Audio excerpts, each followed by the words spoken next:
जाणते नेते म्हणून ज्यांच्याकडे पाहिलं जायचं असे डी.वाय. पाटील दादा यांचं आज दुःखद निधन झालं। आपल्या सर्वांनाच कल्पना आहे की राजकारण, सहकार, शिक्षण, उद्योग या प्रत्येक क्षेत्रात अतिशय गुणात्मक कार्य हे डी.वाय. दादांनी उभं केलं आणि विशेषतः समाजातल्या प्रत्येक व्यक्तीला न्याय मिळावा अशा पद्धतीनं त्यांचं कार्य होतं। एक प्रदीर्घ अशी राजकीय कारकीर्द देखील त्यांची होती। नगरसेवक, आमदार इथपासनं तर बंगाल, बिहार आणि त्रिपुरा या राज्याचे राज्यपाल म्हणून देखील त्यांनी कार्य केलं।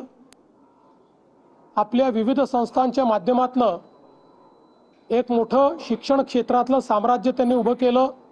सहकार क्षेत्रात अतिशय उत्तम काम केलं, उद्योग क्षेत्रात काम केलं आणि सगळ्यात महत्त्वाचं अजातशत्रू अशा पद्धतीचं त्यांचं व्यक्तिमत्व होतं।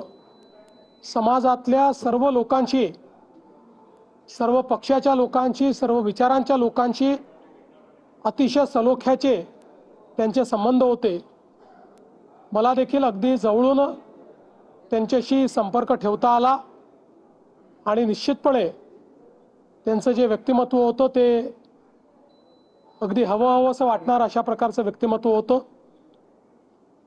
त्यांच्या जाण्यामुळे निश्चितपणे जुन्या पिढीतला एक जाणता नेता, एक द्रष्टा नेता आपल्यातनं निघून गेलेला आहे।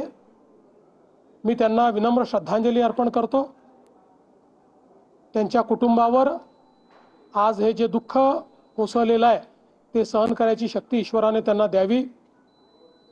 श्री सतेज बंटी पाटीलजी यांच्याशी माझं फोनवर बोलणं झालं। त्यांना माझ्या शोकसंवेदना मी दिलेल्या आहेत आणि पूर्ण शासकीय इतमामात त्या ठिकाणी त्यांचा अंत्यसंस्कार व्हावा अशा प्रकारचे निर्देश देखील देण्यात आले आहेत।